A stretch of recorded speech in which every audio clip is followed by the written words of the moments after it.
أعوذ بالله من الشيطان الرجيم. بسم الله الرحمن الرحيم.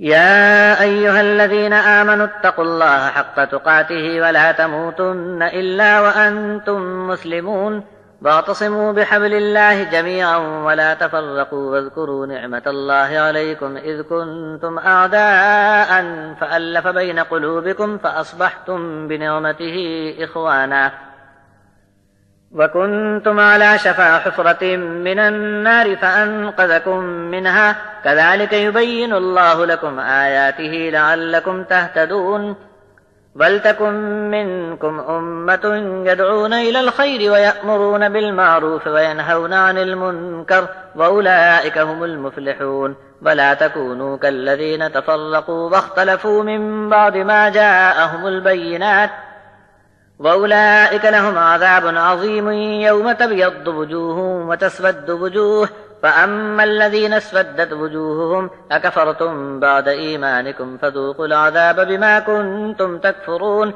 وأما الذين ابيضت وجوههم ففي رحمة الله هم فيها خالدون تلك آيات الله نتلوها عليك بالحق وما الله يريد ظلما للعالمين وَلِلَّهِ مَا فِي السَّمَاوَاتِ وَمَا فِي الْأَرْضِ وَإِلَى اللَّهِ تُرْجَعُ الْأُمُورُ۔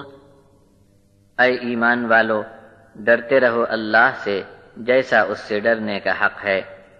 مرو تو صرف مسلمانی کی حالت میں مرنا، مضبوط پکڑ رکھو اللہ کی رسی کو، سب ساتھ مل کر اور پھوٹ نہ ڈالو، اور یاد رکھو اس کی نعمت کو جو تم پر ہے جبکہ تم آپس میں دشمن تھے، پھر اس نے تمہارے دلوں کے بیچ الفت ڈال دی، تب ہو گئے تم اللہ کی نعمت سے بھائی بھائی، اور آگ کے گڑھے کے کنارے تھے، پس اللہ نے تم کو وہاں سے بچا کر نکال دیا۔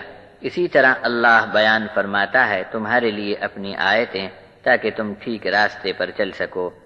ضرور ہونی چاہیے تم میں سے ایک جماعت جو دعوت دیتی رہے اچھے کاموں کی طرف، بھلائیوں کا حکم کرے اور برائیوں سے منع کرتی رہے، اور یہی لوگ کامیاب ہونے والے ہیں۔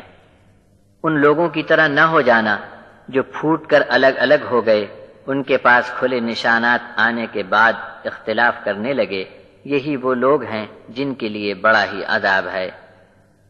وہ دن ہوگا کہ روشن ہوں گے بہت سے منہ اور کالے پڑ چکے ہوں گے بہت سے منہ، پس جن کے منہ پر کالک پوت دی گئی ہوگی ان سے کہا جائے گا کیا تم ایمان لانے کے بعد منکر ہو چکے تھے؟ بس اب چکھو اس عذاب کو جو تمہارے انکار کے سبب آ پڑا۔ اور جن کے چہرے روشن ہو چکے ہوں گے وہ سب اللہ کی رحمت میں ہوں گے اور اس میں وہ ہمیشہ ہمیشہ کے لیے رہیں گے۔ یہ اللہ کی آیتیں ہیں، حق کے ساتھ ہم پڑھ کر سناتے ہیں تم کو، اے محمد صلی اللہ علیہ وسلم۔ جہاں والوں پر ظلم کرنے کا اللہ کا کوئی ارادہ نہیں۔